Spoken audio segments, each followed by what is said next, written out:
Hello, happy new year. ഇന്നത്തെ topic serious ആയിട്ട് വെച്ചാൽ എന്തെങ്കിലുമൊക്കെ നല്ല കാര്യങ്ങൾ പറഞ്ഞു തോന്നുന്നു ഭയങ്കരമായിട്ട്. പക്ഷേ കൈക്കിടുന്ന ടോപ്പിക്ക് വെച്ചിരുന്നത് ടോപ്പിക്ക് വേറെ ഒന്നുമല്ല, രേണുസുതി എന്നാണ്. രേണുസുതി നമ്മുടെ ക്രിസ്മസിന്റെ സമയത്ത് എങ്ങാണ്ട് ഒരു മീഡിയ ഫൈറ്റ് കൊടുത്തിട്ടുണ്ടായിരുന്നു. അതായത് ഡ്രിങ്ക്സ് കഴിക്കുന്നത്.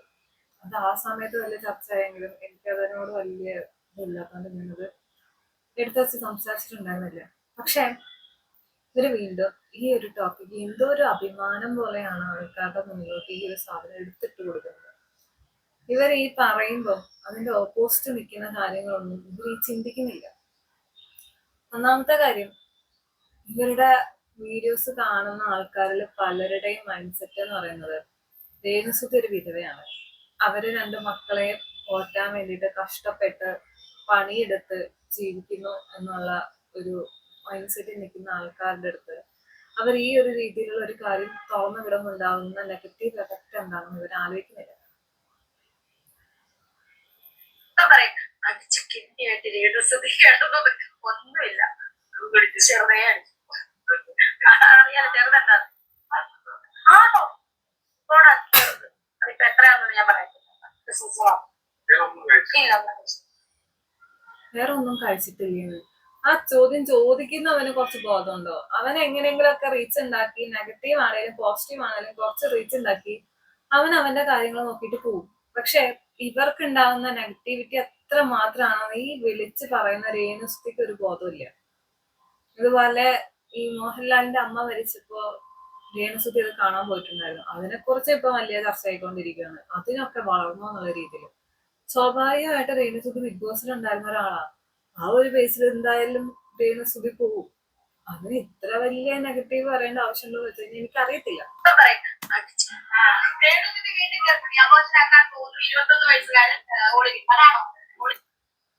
എന്തൊക്കെയാ വിളിച്ചു പറയാൻ നമുക്ക്. നമ്മള് ഈ ഒരു വിഷയത്തിനെ കുറിച്ച് സംസാരിച്ചിട്ടുണ്ട്. പക്ഷെ ഇവർക്കിത് അഭിമാനമാണോ? ഞാൻ അബോർഷൻ ചെയ്യാൻ പോകുന്നു, 21 കാരണമാണ് ഇത് എന്നുള്ളത് ഭയങ്കര അഭിമാനത്തോട് വിളിച്ച് സംസാരിക്കുന്നത് കേട്ടോ. ഇങ്ങനെ പറ്റുന്നതെന്നുള്ളത് എനിക്ക് ഇപ്പോഴും ഒരു മനസ്സിലായിട്ടില്ല.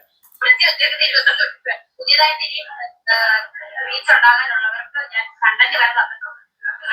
വലിയൊരു കൊടുത്തിട്ട് നല്ല ഫോട്ടോ എടുക്കണം, ആൾക്കാർ കയറി കാണത്തുള്ളൂ.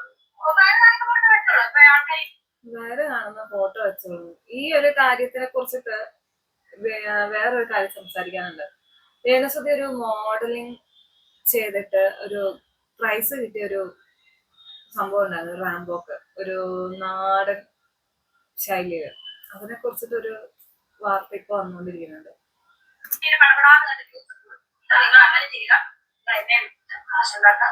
മക്കൾക്ക് കൊടുക്കുക, എന്നെ രേണുസുതി എന്ന് പറഞ്ഞൊരു ഹാഷ്ടാഗ് ഇടുക, തെറി വിളിക്കാം, തന്തയ്ക്കും തള്ളയ്ക്കും വിളിക്കാം. തന്തയ്ക്കും തള്ളയ്ക്കും വിളിക്കാൻ വേണ്ടി അങ്ങോട്ട് പറഞ്ഞു തരുവാ. നിങ്ങൾ എന്റെ തന്തയ്ക്കും തള്ളയ്ക്കും വിളിച്ചു, എനിക്ക് ഒരു കുഴപ്പമില്ല എന്നുള്ള രീതിയിലാണ് ഇവർ ഈ സംസാരിക്കുന്നത്. ഒന്ന് നിങ്ങൾ ആ മൈൻഡ് സെറ്റ് ഒന്ന് ആലോചിക്കണം. ഇങ്ങനെ ആൾക്കാർക്ക് ഇങ്ങോട്ട് പറഞ്ഞു കൊടുക്കുക, എന്നെ കുറിച്ച് കണ്ടന്റ് ഉണ്ടാക്കുക, എന്റെ തന്തയ്ക്കും തള്ളയ്ക്കും വിളിക്കുക, എന്നിട്ട് നിങ്ങൾ റീച്ച് മേടിക്കുക. ബോധം വേണം.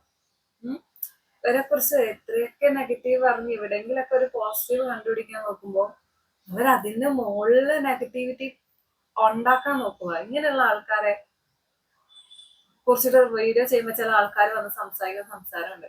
അവരൊരു സ്ത്രീയല്ലേ, അവരൊരു വിധവയല്ലേ, അവരെങ്ങനെയെങ്കിലൊക്കെ ജീവിച്ചോട്ടെ. ഇങ്ങനെയൊക്കെ സംസാരിക്കുമ്പോഴും പെരുമാറുമ്പോഴും പിന്നെ എങ്ങനെ റിയാക്ട് ചെയ്യാതിരിക്കും? നിങ്ങൾ തന്നെ പറ.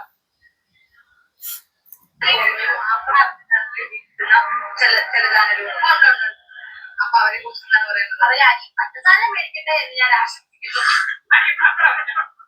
അരിയും പഞ്ചസാര അവർ മേടിക്കട്ടെ ഞാൻ ആശംസിക്കുന്നു.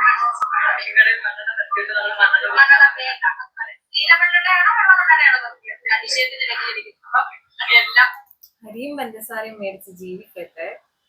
നീല മണ്ണെണ്ണയാണോ വെള്ള മണ്ണെണ്ണയാണോ? അയ്യോ, ഇവര് എന്തൊക്കെയാ വിളിച്ചു പറയുന്നത് അവർക്കൊരു ബോധമില്ല. അതാണ് ഇവിടുത്തെ മെയിൻ പ്രശ്നം. അത് വെച്ചിട്ടാണ് ഞങ്ങളെ പോലെയുള്ള ആൾക്കാർക്ക് വീഡിയോ ചെയ്യാനുള്ള സാഹചര്യം ഇവരെ ഉണ്ടാക്കി തരുന്നത്. കാരണം ഇവരെന്താ വിളിച്ചു പറയുന്നെന്നുള്ള ബോധം ഇവർക്കില്ല. അപ്പൊ പിന്നെ അവരുടെ വായിൽ നിന്ന് എന്തെങ്കിലുമൊക്കെ വീഴും, അത് വെച്ചിട്ട് വീഡിയോ ചെയ്യേണ്ട അവസ്ഥ വരും. അതാണ് ഇവിടെ സംഭവിച്ചുകൊണ്ടിരിക്കുന്നത്. ഇപ്പൊ ഷെഫീന ബീവിയുടെ പിറകെ നടക്കുന്നുണ്ട്.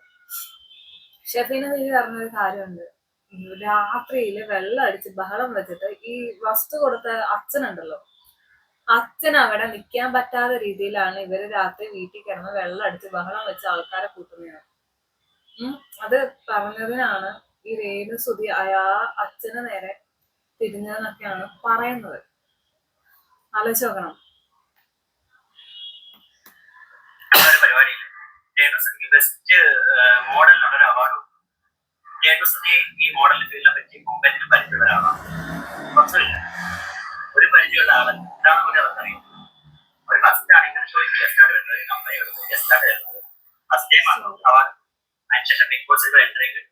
ഈ കോസ്റ്റ്യൂം തന്നെ രേണുസുധി ഇടുന്നത് എക്സാം ഞാൻ പറയട്ടെ, കമ്പനി പ്രൊവൈഡ് ചെയ്ത കോസ്റ്റ്യൂമേ അല്ല രേണുസുധി ആവശ്യപ്പെടുന്ന കോസ്റ്റ്യൂമാണ്. കമ്പനി പ്രൊവൈഡ് ചെയ്ത കോസ്റ്റ്യൂം അല്ല, എക്സ്പോസ് കണ്ടന്റ് ആവശ്യപ്പെട്ടു രേണുസുധി. അതുകൊണ്ട് തന്നെയാണ് ആ ഒരു costume Libra modelling company Renusudhi കൊടുത്തത്. ചോദിച്ചു വാങ്ങിച്ചതാണ് ആ കോസ്റ്റ്യൂം എന്ന് പറയുന്നത്. നമ്മള് ആ സമയത്ത് രേണുസുധി ആ കോസ്റ്റ്യൂമിൽ വന്നപ്പോ നമ്മൾ വിചാരിച്ചൊരു കാര്യം എന്താണെന്നറിയാമോ? ആ കമ്പനിക്കാരെ കൊടുത്തു വിട്ടിട്ട് രേണുസുധി വേറെ വഴിയില്ലാണ്ട് ആ കോസ്റ്റ്യൂം ഇട്ടേന്നൊക്കെയാണ് ഞങ്ങൾ കുറെ ആൾക്കാർ വിചാരിച്ചുകൊണ്ടിരുന്നത്. പക്ഷേ രേണുസുധി അങ്ങോട്ട് പോയിട്ട് എനിക്ക് എക്സ്പോസിങ് കോസ്റ്റ്യൂം വേണം എന്ന് പറഞ്ഞ് മേടിച്ചെടുത്ത് ഇട്ടതാണത്. ഒരു എന്തുവാ വെള്ളമുണ്ടും, ഞാൻ ആ ഫോട്ടോ കിട്ടിക്കഴിഞ്ഞാൽ ഇവിടെ വെക്കാം, ആ ഒരു കോസ്റ്റ്യൂം എന്ന് പറയുന്നത്. അപ്പൊ അവര് കുറെ ഉദ്ഘാടനങ്ങൾക്കൊക്കെ വരുന്ന സമയത്ത് എക്സ്പോസിങ് ആയിട്ടുള്ളതൊക്കെ ഇടുന്ന കഴിയുമ്പോൾ അപ്പൊ ഇപ്പൊ മനസ്സിലാക്കാൻ ഇവര് ചോദിച്ചു മേടിച്ചിടുന്നതാണ്, അല്ലാണ്ട് അവര് കൊടുത്തിട്ട് ഇവർ ഇടുന്നതല്ല.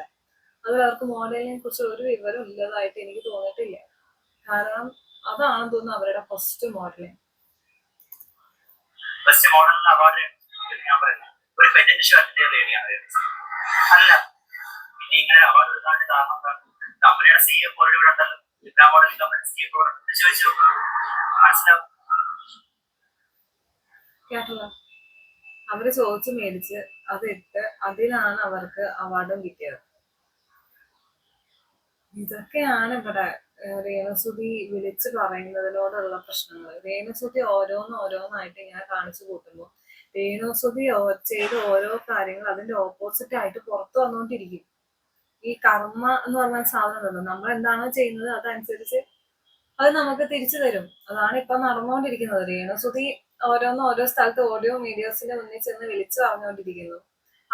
ഓപ്പോസിറ്റ് സൈഡ് ഓരോ കാര്യങ്ങൾ എക്സ്പോസ് ആയിക്കൊണ്ടിരിക്കും. ഈ പരിപാടി എന്നാണോ രേണുസുധി നിർത്താൻ പോകുന്നത്? കാരണം ഇവരിങ്ങനെ ചെയ്യുന്ന അനുസരിച്ചിട്ട് അത് കൂടുതൽ എക്സ്പോസിങ് ആവത്തേ ഉള്ളൂ. ഇതൊന്നും മനസ്സിലാക്കാനുള്ള ബോധം രേണുസുധിക്കില്ല.